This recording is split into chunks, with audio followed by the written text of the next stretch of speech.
और सीधे आपको लिए चलते हैं औरंगाबाद, जहां वज़ीर आज़म नरेंद्र मोदी खिताब कर रहे हैं।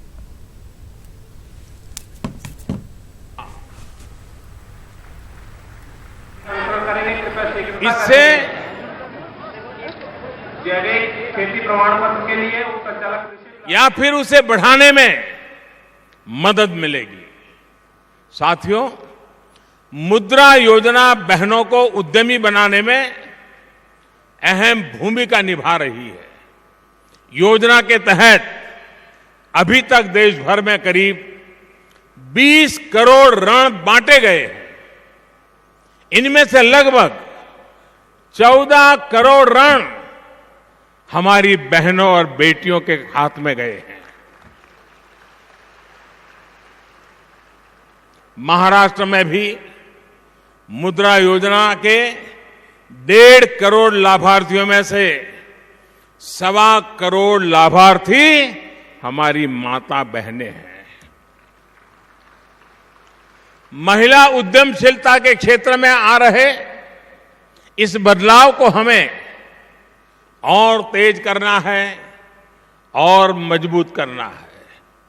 इसके लिए सरकार के स्तर पर जो भी कदम उठाने होंगे वो जरूर उठाए जाएंगे।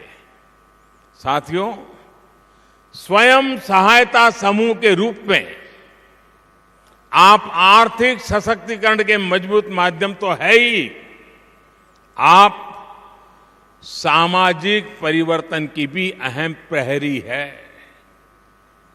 बेटियों का जीवन बचाने से लेकर उनकी पढ़ाई और उनके लिए सुरक्षित माहौल बनाने के लिए सरकार ने अनेक कदम उठाए हैं। यहां देवेंद्र जी की सरकार ने इस दिशा में सराहनीय काम किया है। लेकिन सिर्फ सरकारी योजना और कानून ही काफी नहीं है। हमें बेटियों के प्रति समाज की सोच में व्यापक परिवर्तन लाने की जरूरत है। इसमें आप बहन बेटियों की भूमिका भी अहम है। हाल में आपने देखा है कि मुस्लिम बहनों को 3 तलाक की कुरीति से निजात दिलाने के लिए एक कड़ा कानून बनाया गया है।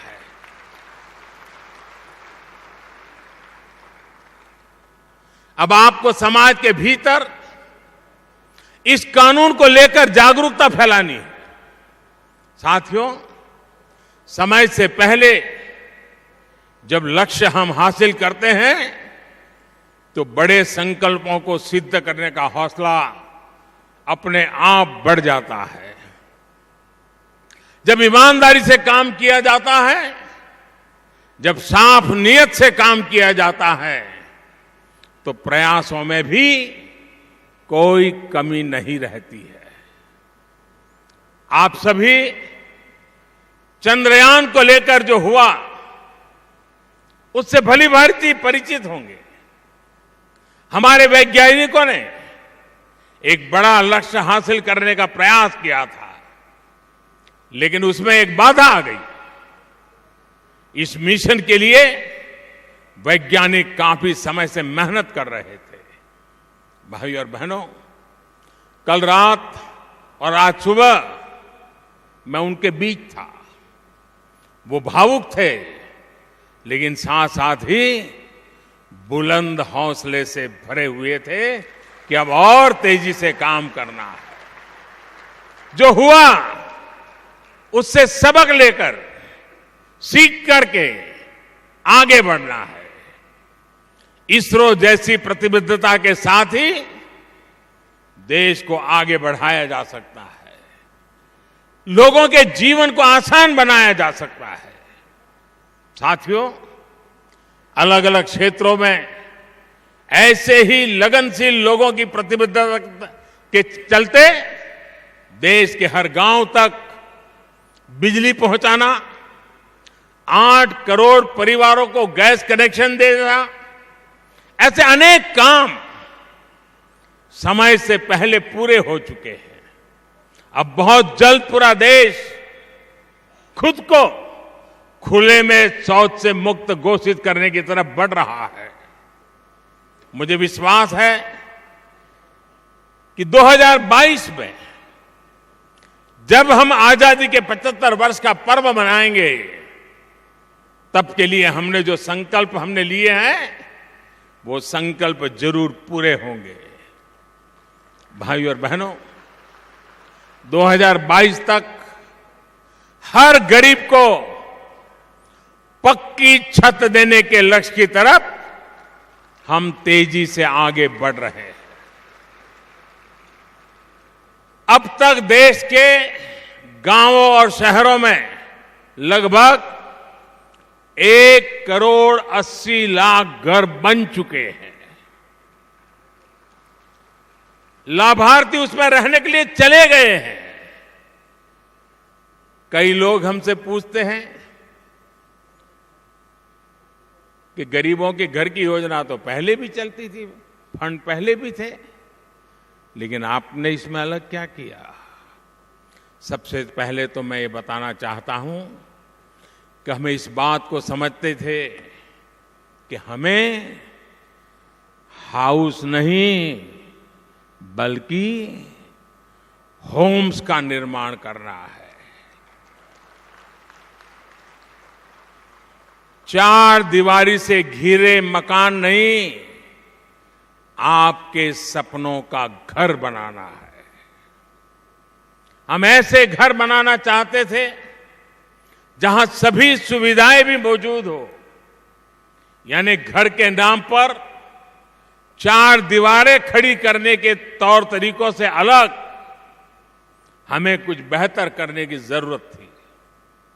हमारी कोशिश कम से कम समय में बगैर किसी ज्यादा लागत के अधिक से अधिक सुविधाएं देना, यह हमारा इरादा था। साथियों, हमारी सरकार ने जो घर बनवाए उसके लिए कोई फिक्स फॉर्मूला नहीं अपनाया कि जो कागज पर ढाल दिया वैसे ही घर पूरे देश में बनने चाहिए। जी नहीं, बल्कि इसके विपरीत हमने घरों के निर्माण में स्थानीय लोगों की जरूरतों और वहां के लोगों की इच्छा को भी केंद्र में रखा। उसी को ध्यान में रखते हुए मकान बनाने की योजना बनाई। घर में सभी प्रकार की बुनियादी सुविधाएं उपलब्ध हो, इसके लिए हमने विभिन्न सरकारी योजनाओं को एक साथ जोड़ दिया ताकि उन घरों में बिजली, गैस कनेक्शन, शौचालय और ऐसी तमाम सुविधाएं भी साथ के साथ मिल सके। ये घर लोगों की अपेक्षाओं के अनुरूप बन सके, इसके लिए हमने आप लोगों की जरूरतों को सुना। इसके बाद ना सिर्फ घर का एरिया बढ़ाया गया, बल्कि निर्माण राशि में भी बढ़ोतरी की गई। हमने इस प्रक्रिया में स्थानीय कारीगरों और श्रमिकों को भी शामिल किया। जैसी अनेक महिलाएं भी आज अगर झारखंड जाएंगे तो रानी मिस्त्री शब्द सुनाई देगा आपको। बिना किसी अतिरिक्त लागत के कम से कम समय में घरों की डिलीवरी हो, इस पर भी हमने फोकस किया।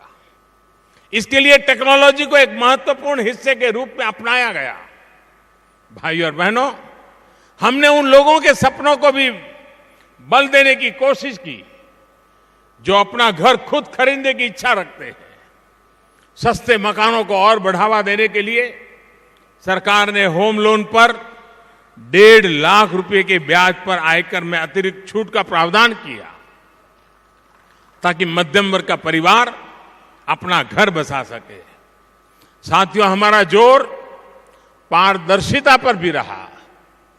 घरों के निर्माण के अलग अलग चरण की तस्वीरों को ऑनलाइन अपलोड किया गया। पारदर्शी तरीके से प्रशासन को सही जानकारी उपलब्ध कराई गई। तो ये थे वज़ीर-ए-आज़म नरेंद्र मोदी जो कि महाराष्ट्र के औरंगाबाद में ख़वातीन के खुदमुख्तार ग्रुप से खिताब कर रहे थे और इस दौरान उन्होंने अपनी हुकूमत की हुसूलियाबियां यहाँ लोगों के सामने रखी। लगातार इस अहम खबर पर हमारी नज़र बनी हुई है। अब रुख करेंगे दिल्ली का, जहां जबरदस्त बारिश होने से मौसम खुशगवार हो गया। लोगों को गर्मी से राहत मिली। मौसम का लुत्फ उठाने के लिए लोग घरों से बाहर निकले। बारिश की वजह से कई जगहों पर पानी भर गया। सड़कों पर पानी भर जाने से ट्रैफिक पर भी खासा असर पड़ा।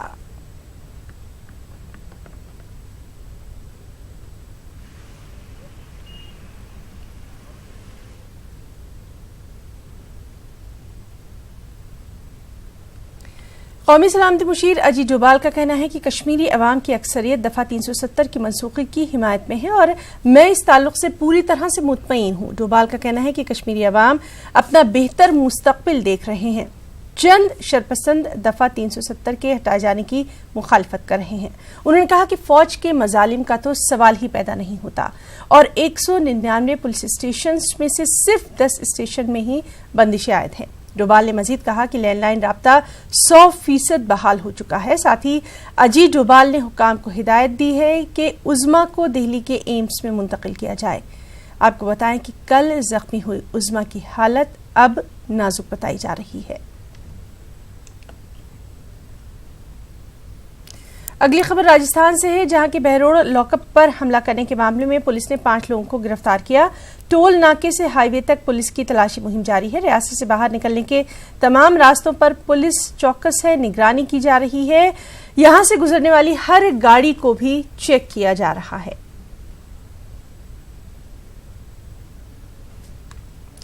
मोदी हुकूमत पार्ट 2 के पहले 100 दिन काफी अहम साबित हुए हैं। मोदी हुकूमत के पहले 100 दिन में कई अहम और तारीखी फैसले लिए गए हैं। इसमें जम्मू कश्मीर से दफा 370 की मनसूखी, 3 तलाक और बैंकों का इंजमाम काफी अहम माना जा रहा है। मरकजी सरकार के 100 दिन पूरे होने पर हमारे नुमाइंदे अमितेश ने मरकजी वजीर मुख्तार अब्बास नकवी से खास बातचीत की। मोदी सरकार के दूसरे कार्यकाल के 100 दिन पूरे हो गए हैं। बात करते हैं केंद्रीय मंत्री और बीजेपी के वरिष्ठ नेता मुख्तार अब्बास नकवी से।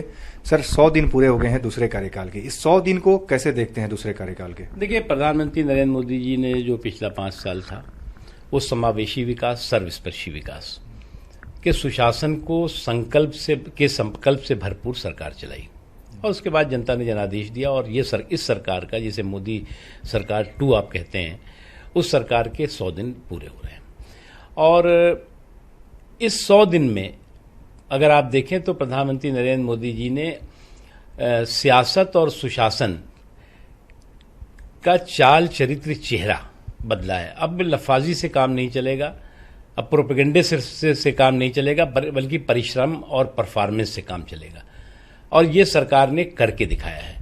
अगर 100 दिनों में ही देखें तो आप पार्लियामेंट से लेकर के और तमाम और महत्वपूर्ण लोगों के सरोकार से जुड़े हुए जो मुद्दे हैं, उन मुद्दों को सफलता के साथ लोगों तक पहुंचाने में हमने सफलता हासिल की और आने वाले दिनों में, ये तो अभी 100 दिन एक शुरुआत है, आने वाले दिनों में निश्चित तौर से ये सरकार पिछला जो हमारा कार्यकाल था उससे भी अच्छा कार्यकाल साबित होगा। कैसे देखते हैं तमाम उपलब्धियों को, चाहे धारा 370 खत्म करने की बात हो या फिर 3 तलाक की प्रथा जो खत्म हुई है, इसको किस नजरिए से देखते हैं 100 दिनों के भीतर ये हुआ है? देखिए, 100 दिनों में जो सबसे ये तो है 3 तलाक जैसी कुरीति कुप्रथा, 370 और 370 जो है वो जब लोग कहते क्या थे कि 370 खत्म होगा तो देश में आग लग जाएगी, विदेशों में जो है वो हाहाकार मच जाएगा, भारत अलग थलग पड़ जाएगा।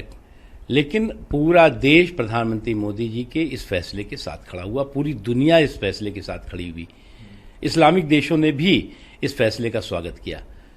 ये अपने आप में एक बहुत बड़ा, इस देश के लिए गर्व का विषय है, इस देश की बड़ी उपलब्धि है। एक सवाल है कि चूंकि पहला जो 5 साल रहा उससे दूसरे कार्यकाल के जो 100 दिन को कैसे देखते हैं? चूंकि एक नई शुरुआत है, बोल्ड स्टेप कह सकते हैं सेकंड कार्यकाल में अगर देखा जाए तो। देखिए, हम मानते हैं कि एक बहुत अच्छी शुरुआत है इस सरकार की, बहुत सकारात्मक शुरुआत है इस सरकार की और हम जिस विकास के पथ पर आगे चल रहे हैं उस पथ पर मजबूती के साथ, बिना रुके हुए, बिना थके हुए आगे बढ़ेंगे। आखिर में एक सवाल, आपके मंत्रालय से अगर रिलेटेड बात करें तो अल्पसंख्यक समुदाय का दिल जीतने के लिए भी जो नारा दिया गया, सबका साथ, सबका विकास, अब सबका विश्वास की बात कही गई थी, इसको कैसे आप? प्रधानमंत्री मोदी जी का सबका विश्वास उनके ऊपर है और हम उस विश्वास को और पुख्ता करना चाहते हैं, मजबूत करना चाहते हैं विकास के रास्ते से।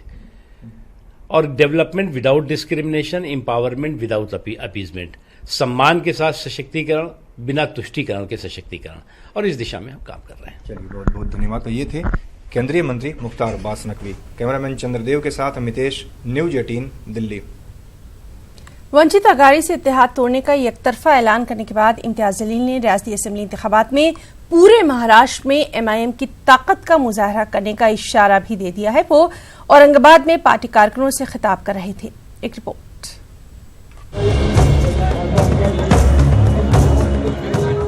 वंचित अघाड़ी से इत्तेहाद न करने का एकतरफा ऐलामिया जारी करके एमआईएम रुकन पार्लियामेंट इम्तियाज जलील ने महाराष्ट्र के सियासी गलियारों में हंगामा बर्पा कर दिया। इम्तियाज जलील के इस इक़दाम पर वंचित का रद्द अमल भी आया। अभी ये मामला पूरी तरह से वाज़ेह भी नहीं हो पाया कि पार्टी कारकुनों से खिताब में इम्तियाज जलील ने रियासत के असेंबली इंतखाबात में पूरी रियासत में अपनी ताकत का मुजाहरा करने का इशारा दे दिया है। हमें और ज्यादा ताकत के साथ मैदान में उतरना है, बहुत ज्यादा ताकत के साथ मैदान में उतरना है। अब ये हमारी नाक का सवाल है, एक चुनौती है जो हमने स्वीकार करनी है और ये तय करना है कि अब सिर्फ औरंगाबाद ही नहीं, पूरे महाराष्ट्र के अंदर इंशाअल्लाह मजलिस की ज्यादा से ज्यादा सीटें हम चुना कर लेकर आएंगे। अपने जज्बाती खिताब में एमआईएम के रियासती सदर ने वाज़ेह किया कि एमआईएम के साथ वंचित का सलूक बिरादराना नहीं रहा, जिसकी वजह से इन्हें ये सख्त फैसला करना पड़ा।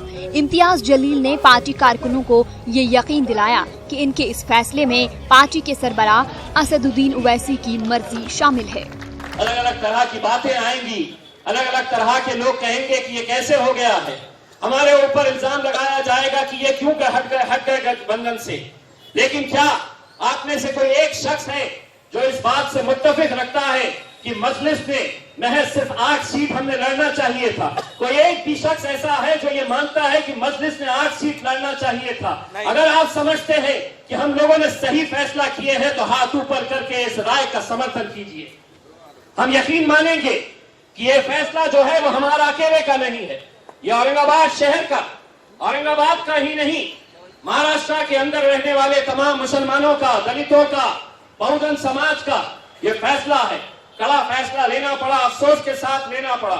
इम्तियाज जलील के एकतरफा ऐलान के बावजूद वंचित अघाड़ी का कहना है कि एमआईएम से इनका इत्तेहाद बरकरार है और ये उसी वक्त टूट सकता है जब असदुद्दीन ओवैसी इस ताल्लुक से बयान जारी करे। न्यूज 18 उर्दू के लिए औरंगाबाद से अजहरुद्दीन की रिपोर्ट। और अब बात चंद्रयान 2 की।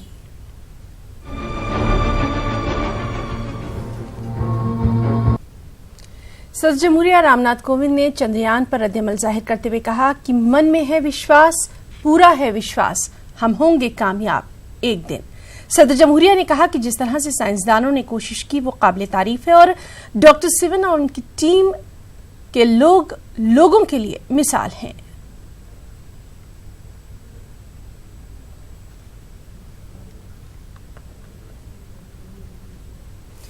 हिंदुस्तान तारीख रकम करने के बिल्कुल करीब था कि चंद्रयान 2 के लैंडर विक्रम से राब्ता मुनक़ते हो गया।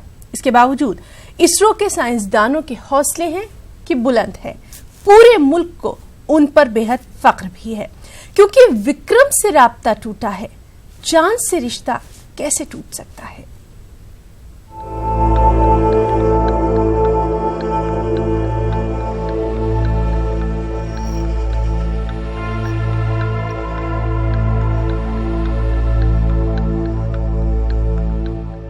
इतने करीब लेकिन फिर भी दूर, चांद की सतह से महज 2.1 किलोमीटर के फासले पर विक्रम का राब्ता मुनक़ता हुआ। इसरो सेंटर में बीती रात गहमा गहमी रही। विक्रम की सॉफ्ट लैंडिंग का प्रोसेस जैसे जैसे करीब आ रहा था, हलचल में इजाफा हो रहा था और वहां मौजूद साइंसदानों, टेक्नीशियंस और दीगर अफराद की धड़कनें तेज हो रही थी। विक्रम की सॉफ्ट लैंडिंग के लिए उसकी रफ्तार धीमी की जा रही थी कि चांद की सतह से कुछ ही फासले पर लैंडर का राब्ता जमीन से मुनक़ता हो गया। मायूसी घर कर गई। ऐसे में वजीर आजम नरेंद्र मोदी ने साइंसदानों की हौसला अफजाई की। इसरो सेंटर में साइंसदानों से खिताब करते हुए कहा कि रुकावटों से हमारे हौसले पस्त नहीं होने वाले। चंद्रयान 2 का सफर शानदार रहा और इससे चांद को छूने की हमारी ख्वाहिश मजीद बढ़ गई है। साथियों, आज भले ही कुछ रुकावटें आई, रुकावटें हाथ लगी, लेकिन इससे हमारा हौसला कमजोर नहीं, बल्कि और मजबूत। चंद्रमा को छूने की हमारी इच्छा शक्ति, चंद्रमा को आगोश में रहने की हमारी इच्छा शक्ति और संकल्प और प्रबल हुआ है और मजबूत हुआ है और दृढ़।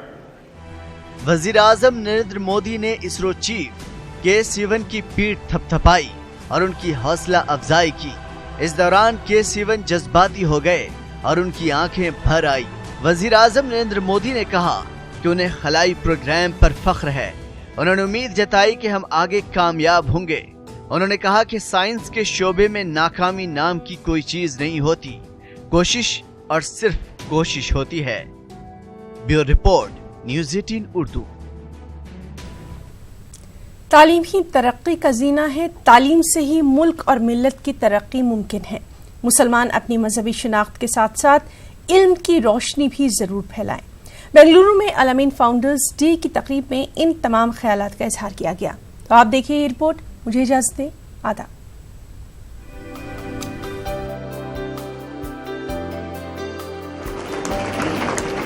शहर गुलिस्ता बेंगलुरु में अल-अमीन एजुकेशनल सोसाइटी ने जोश खरोश के साथ अपना फाउंडर्स डे मनाया। सोसाइटी के बानी और चेयरमैन डॉक्टर मुमताज अहमद खां की 84वीं सालगिरह के मौके पर यह शानदार तकरीब मुनक़िद हुई। मुल्क के मुख्तलिफ रियासतों से अल-अमीन तालीमी इदारों के नुमाइंदों ने इसमें शिरकत की। सबने मिलकर डॉक्टर मुमताज अहमद खान को तहनीत पेश की। अल-अमीन एजुकेशनल सोसाइटी के सेक्रेटरी सुभान शरीफ ने कहा कि अल-अमीन के बैनर तले 250 से ज्यादा तालीमी इदारे और 2 लाख से ज्यादा तलबा इल्म के जेवर से आरास्ता हो रहे हैं। साबिक मरकजी वजीर सलमान खुर्शीद ने कहा कि मजहब को समझने, निजी जिंदगी को बेहतर बनाने, मुल्क और मिल्लत की खिदमत करने, हर मामले में तालीम का होना जरूरी है। कोई चीज़ हो नहीं सकती। अपने मजहब को भी समझने के लिए इल्म चाहिए और पढ़ाई लिखाई की क़ुव्वत होनी चाहिए। अपने पेट पालने के लिए भी, अपने ख़ानदान की देखभाल करने के लिए, अपने मुल्क की हिफाजत के लिए, अपने मुल्क की बहबूदी के लिए हर जगह जो बुनियादी चीज़ की ज़रूरत है वो तालीम है। और तालीम का ही यहाँ से एक पैगाम जाता है, तालीम का ही मैसेज जाता है। मुमताज़ अहमद खान साहब का एक मैसेज दिए हैं वो कि अल-अमीन मुल्क की तरक्की में किस तरह रोल निभा सके, इसके ऊपर हमारा बेसिक एजेंडा है। रियासत कर्नाटक के मारूफ आलिम दीन मौलाना इलियास नदवी ने कहा कि मुसलमान अपनी मजहबी शिनाख्त के साथ तालीम के मैदान में आगे बढ़ें ताकि इंसानियत की बेहतर तरीके से खिदमत हो सके। मैं डॉक्टर साहब के बाद आने वाले सब उनकी जिम्मेदारों से, साथियों से, उनकी नायबीन से कहूँगा, डॉक्टर साहब ने दीनी शनाख्त के साथ असली तालीम का बेड़ा उठाया था। हम तालीम में आगे बढ़ जाएंगे और अपनी दीनी शनाख्त नहीं रहेगी, याद रखिए अल्लाह हमसे खुश नहीं होगा। हमारी तालीम उस वक्त तक तहरीक बनेगी अल्लाह के पास और सवाब का दरिया बनेगी जब उससे अखलाकियात की और इंसानियत की और दीन की और शरीयत पर कायम रहने की तरबियत बच्चों के जरिए की जाएगी। और मुझे लगता है कि अगर आपने बाबाए तालीम डॉक्टर मुमताज़ अहमद साहब को अगर रोल मॉडल बनाया, यकीनन आपको जिंदगी में, दूसरों की जिंदगी में बेहतर करने का मौका मिला। तकरीब में मौलाना इलियास नदवी को अल-अमीन खतीब अवार्ड से भी नवाजा गया। मुंतखब समाजी कारकुनों को डॉक्टर मुमताज अहमद खां अवार्ड और अल-अमीन तालीमी इदारों के नुमाइंदों को तहनीत पेश की गई। न्यूज़ 18 उर्दू के लिए बेंगलुरु से रऊफ अहमद हल्लूर की